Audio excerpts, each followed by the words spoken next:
Assalamualaikum warahmatullahi wabarakatuh. Terima kasih saya ucapkan kepada Bapak Arif Himawan Dwi Nugroho, SEAK MMCA CPA, yang telah memberikan tugas mata kuliah Etika Profesi guna memenuhi penilaian ujian akhir semester 1 ini. Pada kesempatan kali ini, izinkan saya memperkenalkan diri. Nama saya Nasiwa Inas Royanita Syafroni dengan NIM 2305523002. Saya merupakan mahasiswi dari Universitas Di Kubang Semarang dengan program studi S1 Akuntansi kelas DLC atau kelas sore. Pada ujian akhir semester 1 ini, dengan mata kuliah Etika Profesi dan Bisnis, di sini saya akan membahas materi mengenai prinsip dasar etika profesi akuntan profesional. Ada beberapa poin yang akan kita bahas pada kesempatan kali ini.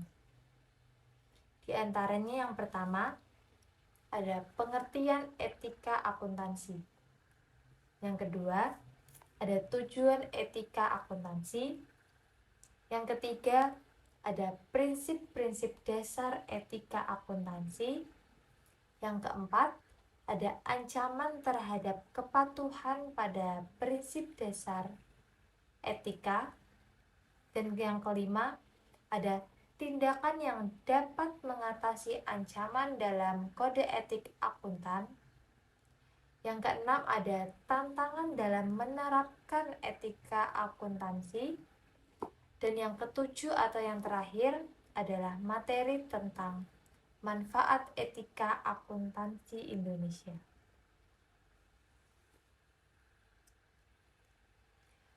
Saya berharap semoga setelah saya menyampaikan materi pada kesempatan kali ini dapat bermanfaat bagi kita semua. Baik, langsung saja yang pertama, materi yang akan kita bahas yaitu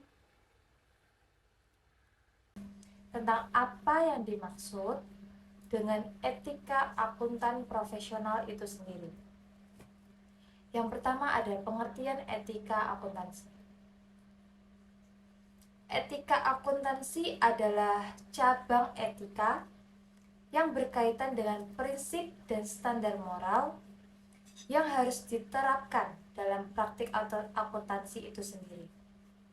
Jadi etika akuntansi itu sangat penting dalam memastikan integritas, keandalan, dan transparansi informasi keuangan yang dihasilkan oleh para profesional akuntansi itu sendiri. Para akuntan di Indonesia itu juga diharapkan untuk memahami, menghormati, dan mengikuti berbagai prinsip-prinsip etika ini di dalam pekerjaan sehari-hari yang mereka lakukan. Dalam prakteknya, etika akuntansi Indonesia itu mencakup berbagai hal dari mulai informasi klien, independensi akuntan, pengungkapan yang jujur dan akurat, serta penolakan terhadap praktik-praktik yang melanggar etika tersebut. Atau bisa juga dikatakan etika akuntansi adalah seperangkat prinsip dan aturan yang harus diikuti oleh para akuntan Indonesia. Selanjutnya, ada tujuan etika akuntansi. Apa saja sih tujuan dari etika akuntansi yang akan kita bahas kali ini? Jadi langsung saja yang pertama. Yang pertama ada tujuan etika akuntansi itu untuk menjaga integritas, keandalan, dan kualitas informasi keuangan yang biasanya dihasilkan oleh akuntan itu sendiri. Kemudian tujuan yang kedua itu Etika akuntansi juga bertujuan untuk melindungi kepentingan publik, memastikan keadilan dalam pelaporan keuangan, kemudian ada mencegah penipuan, dan membangun kepercayaan masyarakat terhadap profesi akuntansi. Untuk selanjutnya, kita akan membahas mengenai prinsip-prinsip dasar etika akuntansi itu sendiri. Prinsip etika akuntansi itu ada 5. Yang pertama, ada prinsip integritas. Nah, di sini kita akan membahas prinsip integritas. Prinsip integritas itu sendiri merupakan prinsip utama dalam etika akuntansi. Dalam prinsip ini, para akuntan itu diharapkan untuk bertindak dengan lugas, jujur, jelas, dan adil dalam semua aspek pekerjaan mereka, di semua hubungan profesional dan bisnis itu. Mereka juga harus menghindari konflik kepentingan dan selalu berusaha untuk mengungkapkan kebenaran. Jadi pada dasarnya, akuntan itu tidak boleh secara sengaja dikaitkan dengan laporan komunikasi atau informasi lain ketika akuntan itu percaya bahwa informasi tersebut berisi beberapa cakupan. Yang pertama yaitu ada berisi kesalahan atau pernyataan yang menyesatkan secara material. Kemudian cakupan yang kedua yaitu berisi pernyataan atau informasi yang dibuat secara tidak hati-hati. Atau yang ketiga, terdapat penghilangan atau pengaburan informasi yang seharusnya diungkapkan sehingga hal itu akan menyesatkan bagi para penerima informasi tersebut. Selanjutnya, prinsip yang kedua yaitu prinsip objektivitas. Dalam prinsip ini, akuntan harus mematuhi prinsip objektivitas yang mensyaratkan akuntan tersebut tidak mengompromikan pertimbangan profesional atau bisnis karena adanya bias, karena adanya peraturan kepentingan, atau pengaruh yang semestinya dari pihak lain. Jadi dalam prinsip ini, akuntan tidak diperbolehkan melakukan aktivitas profesional jika suatu keadaan atau hubungan terlalu mempengaruhi pertimbangan profesionalnya atas aktivitas tersebut. Kemudian yang ketiga, ada prinsip kompetensi dan kehati-hatian profesional. Dalam prinsip ini, akuntan harus menjaga pengetahuan dan keahlian profesional pada tingkat yang dibutuhkan untuk memastikan bahwa klien atau pemberi pekerjaan tersebut akan menerima jasa profesional yang kompeten berdasarkan perkembangan praktik, peraturan, dan teknik mutakhir. Serta dalam prinsip ini juga akuntan itu dituntut untuk bertindak sungguh-sungguh dan sesuai dengan teknik dan standar profesional yang berlaku. Apa sih kesungguhan yang harus dilakukan oleh akuntansi tersebut? Jadi kesungguhannya itu mencakup tanggung jawab untuk bertindak sesuai dengan persyaratan penugasan, serta secara hati-hati, secara cermat, dan tepat waktu. Jadi dalam prinsip ini itu ditekankan akuntan harus patuh terhadap prinsip kompetensi dan kehati-hatian profesional yang mengharuskan atau mensyaratkan akuntan untuk yang pertama, mencapai dan mempertahankan pengetahuan serta keahlian profesional pada level yang disyaratkan untuk memastikan bahwa klien atau organisasi tempat ia bekerja itu memperoleh jasa profesional yang kompeten. berdasarkan standar profesional dan standar teknis terkini sesuai dengan perundang-undangan yang berlaku. Kemudian akuntan juga bertindak sungguh-sungguh yang sesuai dengan standar profesional dan standar teknis yang berlaku. Dalam hal ini juga akuntan harus menjaga kompetensi profesional yang mensyaratkan suatu kesadaran yang berkelanjutan dan pemahaman atas perkembangan teknis profesional serta pemahaman teknis yang relevan. Pengembangan profesional ini juga berkelanjutan.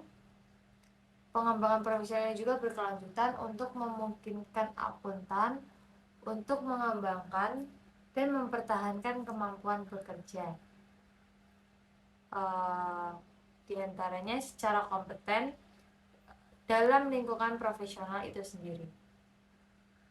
Jadi, akuntan itu sendiri dalam mematuhi prinsip kompetensi dan kehati-hatian profesional, akuntan itu harus mengambil langkah-langkah yang benar-benar memadai untuk memastikan bahwa mereka yang bekerja profesional atau di bawah pengawasannya itu telah memperoleh pelatihan dan supervisi yang tepat. Tetapi jika diperlukan, akuntan harus membuat klien organisasi tempatnya bekerja atau pengguna lain atas jasa atau aktivitas profesional akuntan untuk menyadari keterbatasan yang melekat pada jasa atau aktivitas tersebut. Baik, yang selanjutnya ada prinsip yang keempat. Apa sih prinsip yang keempat itu? Prinsip keempat adalah prinsip kerahasiaan. Jadi dalam hal ini akuntan itu harus menghormati informasi yang diperoleh dari hubungan profesional dan bisnis dengan cara tidak mengungkapkan informasi tersebut kepada pihak ketiga tanpa adanya kewenangan yang jelas dan memadai. Kecuali terdapat sesuatu hak atau kewajiban hukum atau profesional untuk mengungkapkannya. Jadi tidak boleh sembarangan mengungkapkan informasi kepada pihak ketiga. Selanjutnya, akuntan juga tidak boleh menggunakan informasi tersebut untuk keuntungan pribadi atau pihak ketiga. Jadi tidak boleh digunakan untuk kepentingan sendiri atau pihak ketiga juga. Kemudian dalam hal ini akuntan juga harus mematuhi prinsip kerahasiaan yang mensyaratkan akuntan itu sendiri untuk menjaga kerahasiaan informasi yang diperoleh sebagai hasil dari hubungan profesional dan bisnis. Maka dari itu, dalam prinsip ini ada beberapa hal yang harus dilakukan oleh akuntan. Yang pertama, harus mewaspadai terhadap kemungkinan pengungkapan yang tidak disengaja, termasuk dalam lingkungan sosial dan khususnya juga kepada rekan bisnis terdekat atau anggota keluarga inti atau keluarga terdekat. Yang kedua, akuntan juga harus menjaga kerahasiaan informasi di dalam kantor atau organisasi tempat ia bekerja. Kemudian, yang ketiga, akuntan juga diharuskan untuk menjaga kerahasiaan informasi yang diungkapkan oleh calon klien atau organisasi tempat ia bekerja. Kemudian yang keempat, akuntan itu juga diharuskan untuk tidak mengungkapkan informasi rahasia yang diperoleh dari hubungan profesional dan bisnis di luar kantor atau di organisasi tempat ia bekerja tanpa adanya kewenangan yang memadai dan spesifik. Kecuali akuntan tersebut boleh mengungkapkan karena jika terdapat hak atau kewajiban hukum atau profesional untuk mengungkapkannya. Kemudian yang kelima, akuntan diharuskan untuk tidak boleh menggunakan informasi rahasia yang diperoleh dari hubungan profesional dan hubungan bisnis untuk kepentingan pribadi atau kepentingan pihak ketiga. Selanjutnya yang keenam, akuntan juga tidak boleh menggunakan atau mengungkapkan informasi rahasia apapun, baik itu yang diperoleh atau diterima sebagai hasil dari hubungan profesional atau bisnis maupun setelah hubungan tersebut berakhir. Jadi sama aja ya, tidak boleh mengungkapkan informasi yang diperolehnya. Kemudian yang ketujuh, akuntansi itu diharuskan untuk melakukan langkah-langkah yang memadai untuk memastikan bahwa personel yang berada di bawah pengawasannya itu atau serta individu yang memberi advice dan bantuan profesional untuk wajib menghormati kewajiban akuntan guna menjaga kerahasiaan informasi. Jadi dalam hal ini informasi di sini tuh sangat rahasia ya, tidak boleh disebarkan. Kemudian akuntan juga harus terus mematuhi prinsip kerahasiaan, bahkan jika setelah berakhirnya hubungan antara akuntan dan klien atau organisasi tempatnya bekerja, ketika si akuntan itu berganti pekerjaan atau memperoleh klien baru, akuntan tersebut itu boleh atau berhak menggunakan pengalamannya sebelumnya untuk diterapkan ke klien yang baru. Tetapi tidak boleh atau tidak diperkenankan untuk mengungkapkan atau untuk menggunakan informasi rahasia yang diperoleh atau diterima dari hasil klien yang sebelumnya. Jadi dapat disimpulkan boleh menggunakan pengalaman, tetapi tetap tidak boleh memberikan atau membocorkan informasi dari klien sebelumnya kepada klien yang baru. Selanjutnya yang terakhir, ada prinsip yang kelima, yaitu prinsip perilaku profesional. Dalam hal ini, akuntan itu harus mematuhi prinsip perilaku profesional yang mensyaratkan akuntan untuk mematuhi peraturan perundang-undangan yang berlaku, dan juga akuntan di sini harus menghindari perilaku apapun itu yang diketahui atau seharusnya diketahui yang dapat mendiskreditkan profesi akuntan. Dalam hal ini juga akuntan tidak boleh terlibat dalam bisnis, dalam pekerjaan atau aktivitas apapun yang diketahui merusak atau mungkin merusak integritas, objektivitas atau reputasi baik dari profesi tersebut.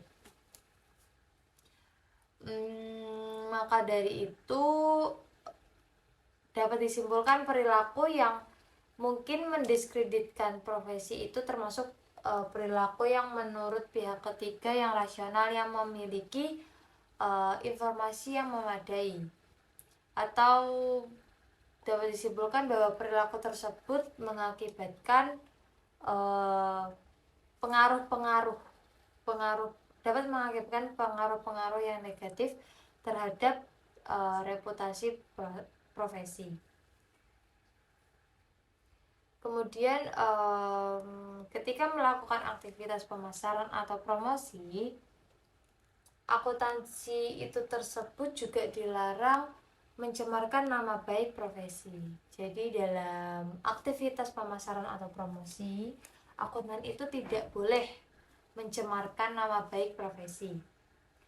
Dalam hal ini akuntan juga dituntut harus bersikap jujur dan mengatakan yang sebenarnya, serta tidak melakukan beberapa kegiatan yang benar-benar dilarang. Apa sih kegiatan yang dilarang itu? Yang pertama, membuat pernyataan yang berlebihan mengenai jasa profesional yang dapat diberikan atau sesuai kualifikasi yang dimiliki atau pengalaman yang telah diperoleh. Kemudian yang kedua, akuntan tidak boleh membuat pernyataan yang merendahkan atau melakukan perbandingan yang tidak didukung bukti terhadap hasil pekerjaan pihak lain. Jadi akuntan di sini tidak boleh membandingkan pekerjaan antara yang satu dengan yang lainnya. Kemudian ketika akuntan memiliki keraguan atas tepat tidaknya suatu bentuk iklan atau pemasaran lainnya, maka akuntan tersebut akan didorong untuk berkonsultasi dengan asosiasi profesi yang relevan. Jadi, itu tadi penjelasan dari kelima prinsip dasar etika.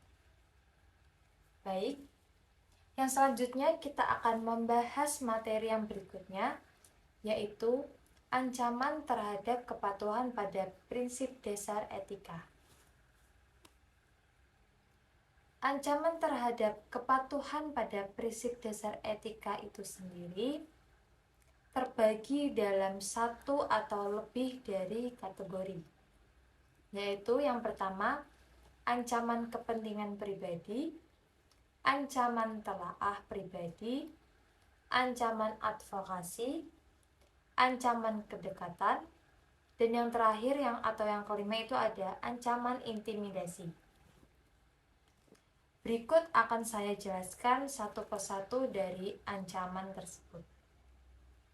Yang pertama, ada ancaman kepentingan pribadi. Apa sih ancaman itu?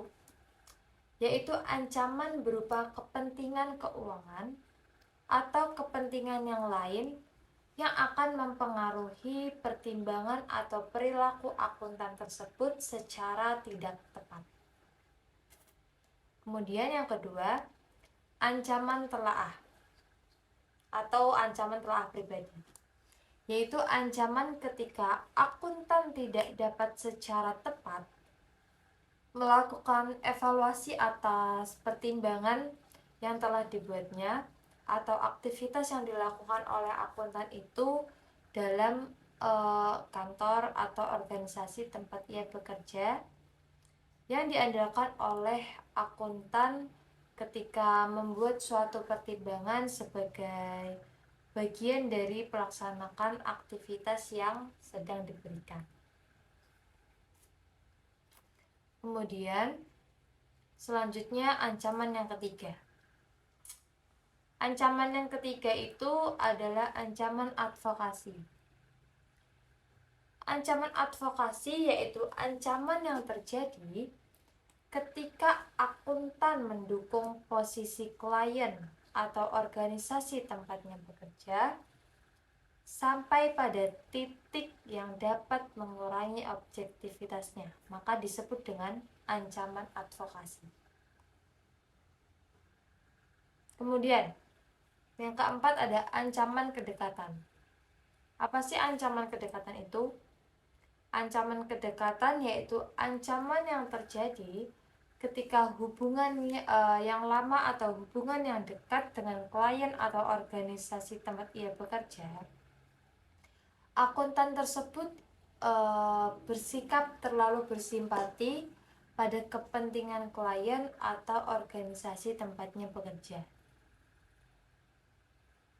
atau bisa disebut juga terlalu mudah menerima hasil pekerjaan mereka karena terlalu dekat tadi, karena ancaman kedekatan tadi.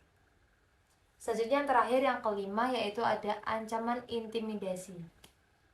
Apa sih ancaman intimidasi itu? Ancaman intimidasi yaitu ancaman yang terjadi ketika akuntan tersebut dihalangi untuk bertindak secara objektif karena tekanan yang nyata atau yang dirasakan oleh akuntan tersebut, termasuk upaya untuk mempengaruhi akuntan secara tidak semestinya.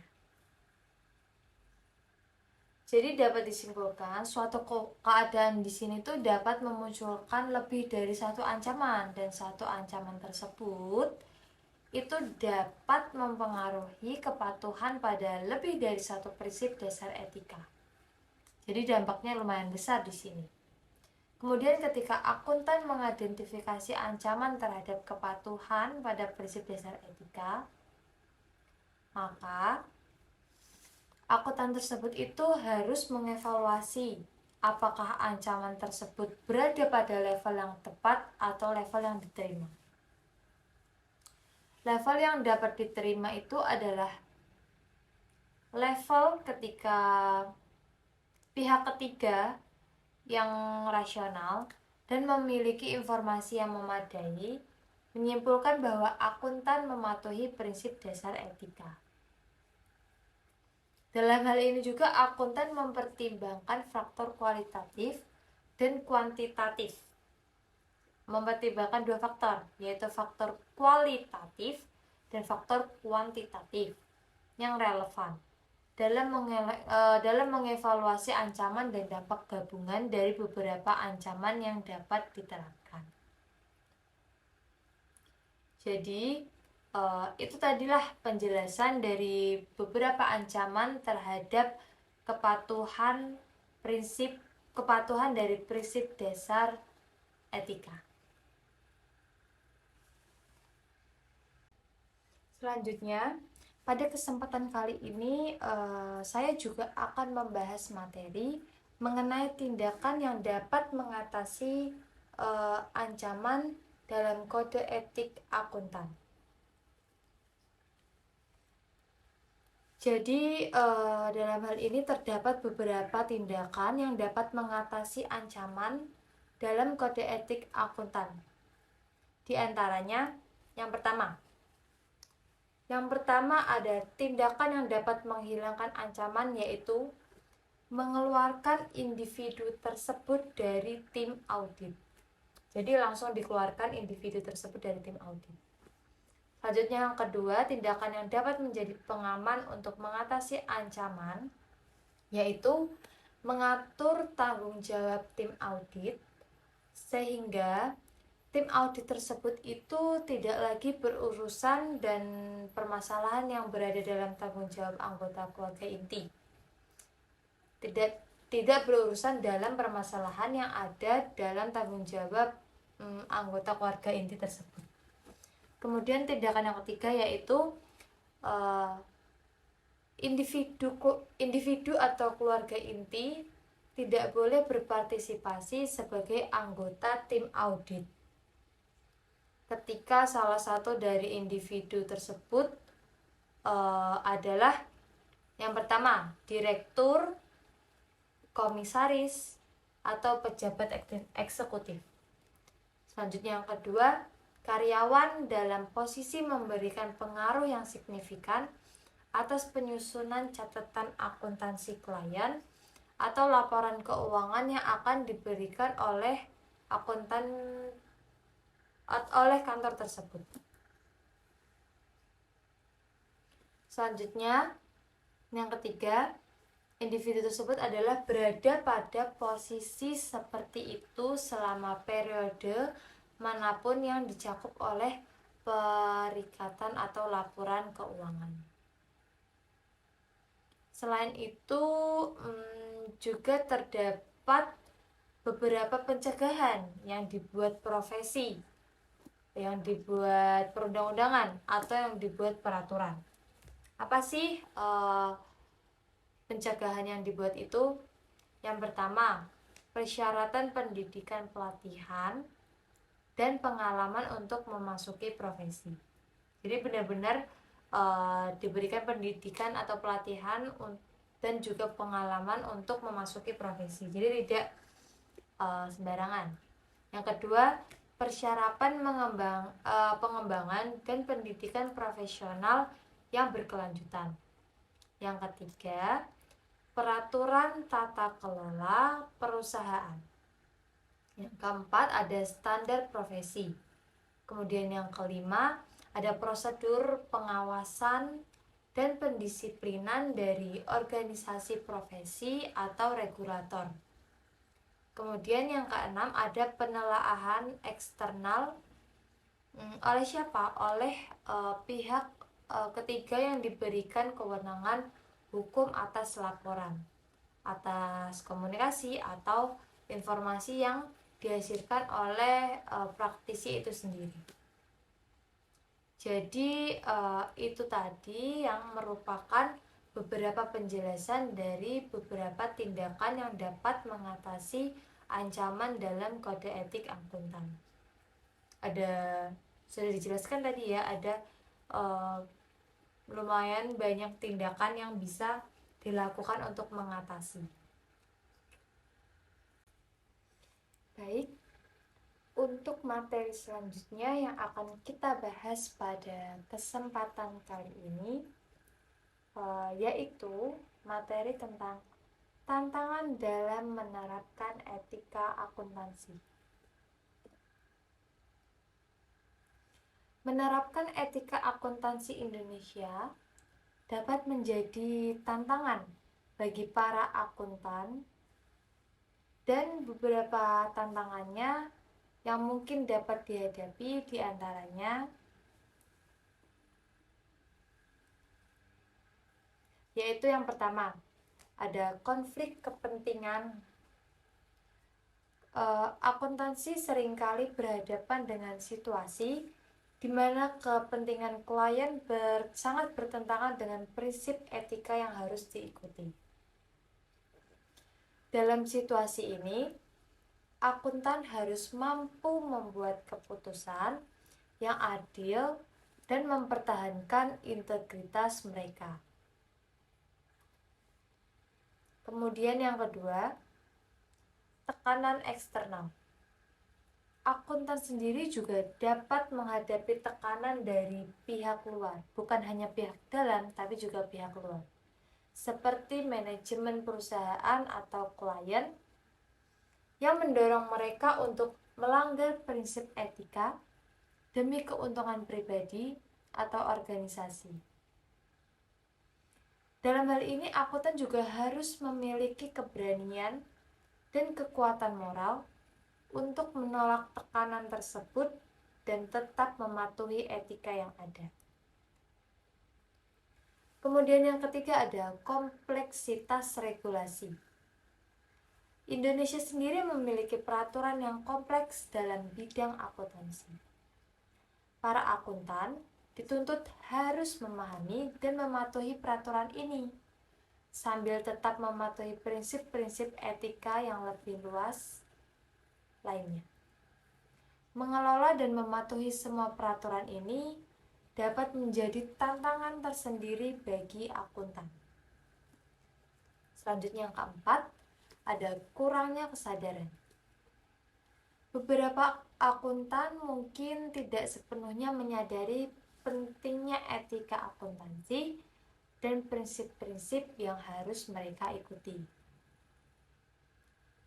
Kurangnya kesadaran ini dapat menyebabkan mereka melanggar etika tanpa disengaja.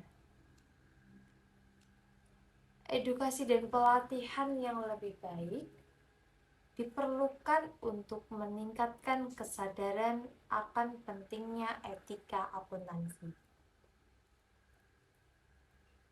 Baik, yang selanjutnya nomor 5, yaitu teknologi dan etika pengembangan teknologi. Teknologi juga memunculkan tantangan baru dalam menerapkan etika akuntansi.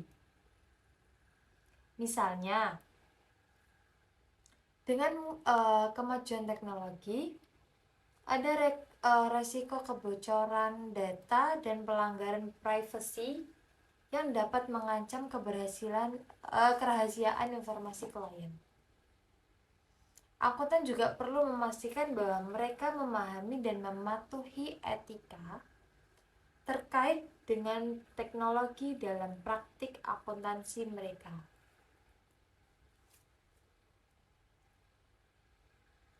Jadi, dapat disimpulkan bahwa tantangan-tantangan ini menunjukkan bahwa menerapkan etika akuntansi Indonesia itu bukanlah tugas yang mudah.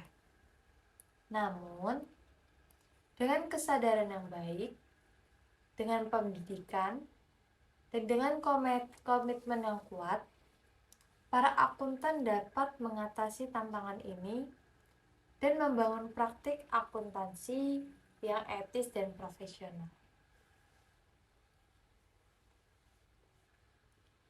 Baik, jadi itu tadi merupakan penjelasan tentang tantangan dalam menerapkan etika akuntansi. Materi selanjutnya yang akan kita bahas pada kesempatan kali ini tidak hanya itu. Selanjutnya ada materi tentang manfaat etika akuntansi Indonesia. Jadi apa saja sih manfaat dari etika akuntansi Indonesia?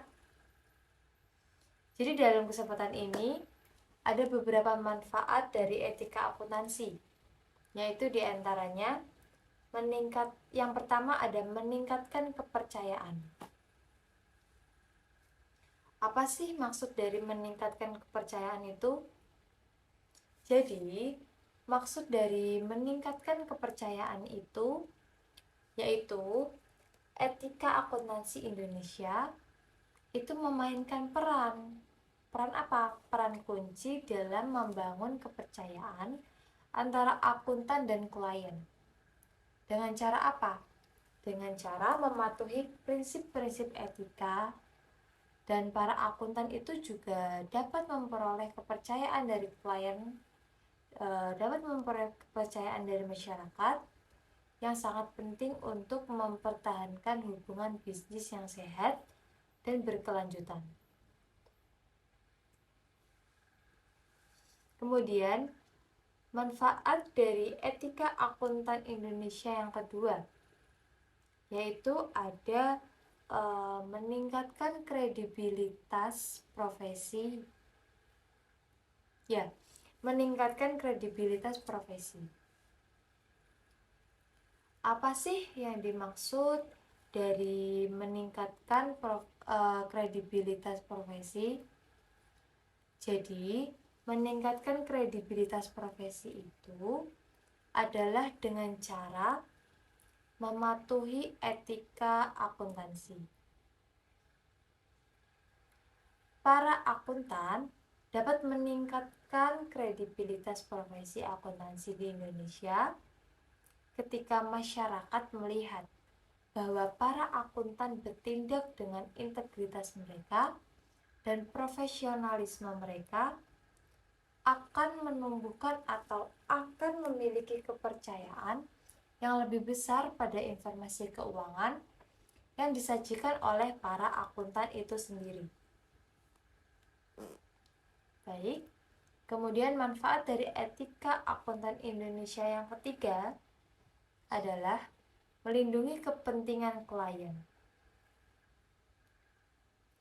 Apa maksud dari melindungi kepentingan klien?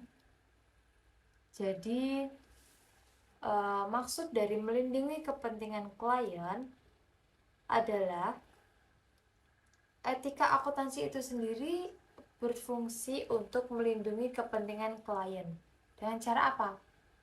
Dengan cara menjaga kerahasiaan informasi klien dan menyajikan laporan keuangan yang akurat. Menjaga kerahasiaan informasi dan menyajikan laporan keuangan yang akurat. Kemudian para akuntan dapat memberikan perlindungan kepada klien mereka dari penyalahgunaan atau penipuan. Kemudian, manfaat dari etika akuntan yang selanjutnya atau yang keempat itu adalah mendorong pertumbuhan bisnis tersebut. Jadi, apa sih yang dimaksud dengan mendorong pertumbuhan bisnis itu? Jadi, menurut pengetahuan saya, mendorong pertumbuhan bisnis itu sendiri adalah praktik akuntansi yang etis dan profesional dapat memberikan kontribusi positif pada pertumbuhan bisnis. Informasi keuangan yang andal dan transparan itu juga dapat membantu para pemangku kepentingan dalam mengambil keputusan yang baik dan strategis. Selanjutnya, manfaat dari etika akuntan Indonesia yang terakhir, yang kelima, yaitu ada mendukung pembangunan ekonomi. Apa sih yang dimaksud dengan manfaat mendukung pembangunan ekonomi itu? Jadi, maksud dari pembangunan ekonomi itu sendiri itu adalah dengan adanya praktik akuntansi yang etis, Indonesia dapat membangun reputasi yang baik dalam hal transparansi dan akuntabilitas keuangan. Hal ini dapat menarik investasi dan mendukung pembangunan dari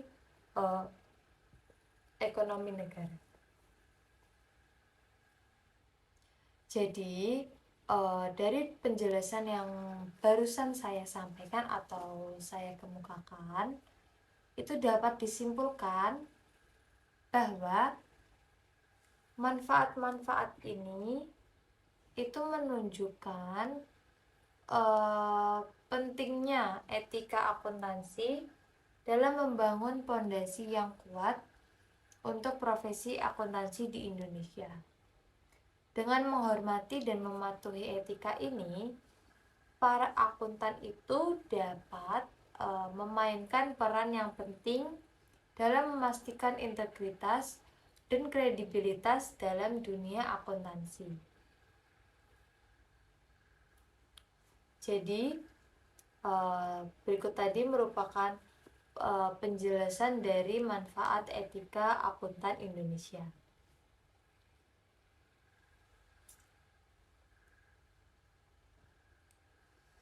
Baik, sebelum mengakhiri pembahasan kita pada kali ini, izinkan saya untuk menyimpulkan isi dari pembahasan materi yang kita bahas kali ini.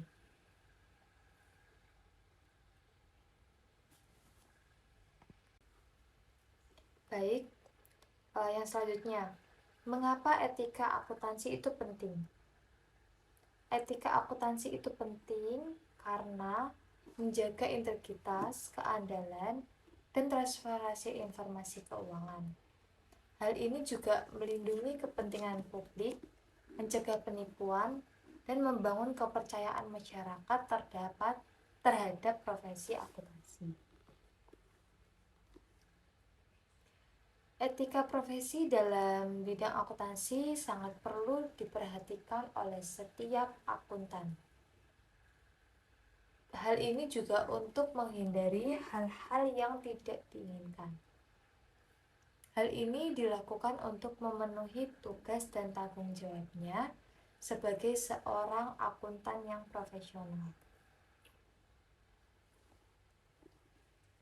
Jadi, para akuntan publik ini harus menjunjung tinggi etika dalam melakoni perannya agar masyarakat percaya terhadap jasa yang telah diberikannya. Kepercayaan dari masyarakat ini sangat penting karena adanya ketidakpercayaan masyarakat pada satu atau beberapa akuntan publik itu dapat merugikan akuntan publik yang lain. Jadi pengaruhnya sangat besar antara akuntan publik satu dengan yang lainnya. Etika profesi juga membantu menjaga integritas dan reputasi suatu profesi. Dengan mengikuti nilai-nilai dan standar etika yang tinggi, para profesional dapat membangun kepercayaan dan menghormati profesinya. Hal ini sangat membantu mempertahankan martabat dan otoritas profesi dalam masyarakat.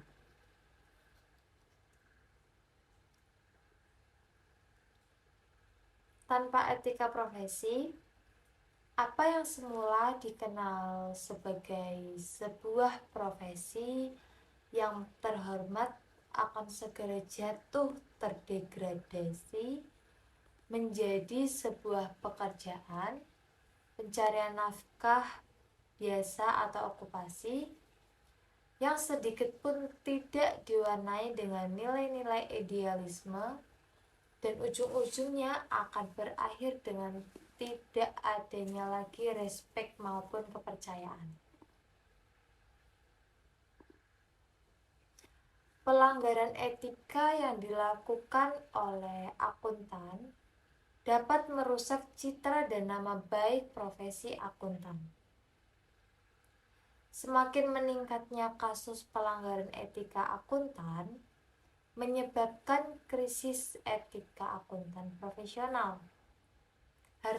Hal tersebut mengakibatkan kepercayaan masyarakat menjadi berkurang terhadap profesi akuntan. Etika profesi berlaku secara menyeluruh untuk semua profesi. Tidak seperti kode etik yang mengatur perilaku anggota satu profesi, contohnya dokter, pengacara, jurnalis, dan sebagainya.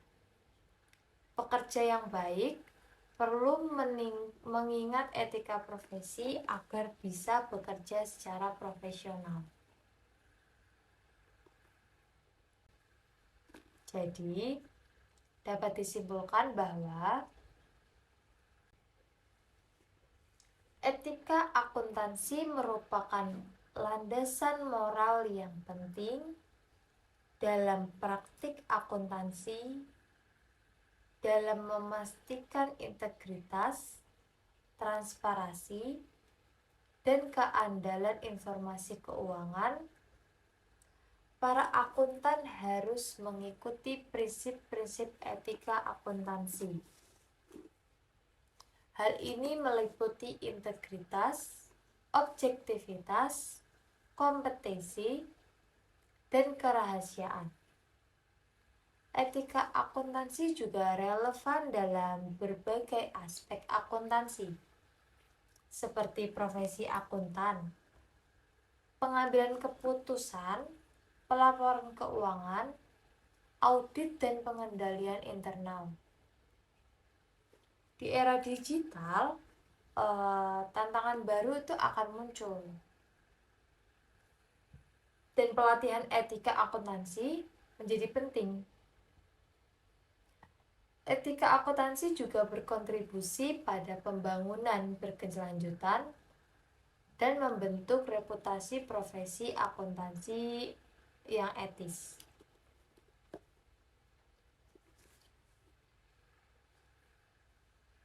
Baik,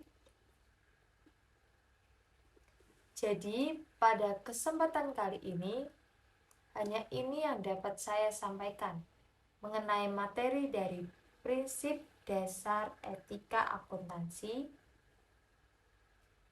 yang pada kesempatan kali ini menjadi tugas ujian akhir semester 1 dalam mata kuliah etika profesi dan bisnis. Mohon maaf jika masih banyak perkataan yang kurang tepat. Mohon maaf jika materi yang saya sampaikan masih kurang jelas. Dan mohon maaf apabila apa yang saya sampaikan masih kurang berkenan di hati teman-teman yang lainnya. Mohon maaf juga jika tampilan dari video ini kurang menarik. Dan yang terakhir saya ucapkan terima kasih banyak atas perhatiannya. Saya pamit undur diri untuk kesempatan kali ini. Terima kasih. Wassalamualaikum warahmatullahi wabarakatuh.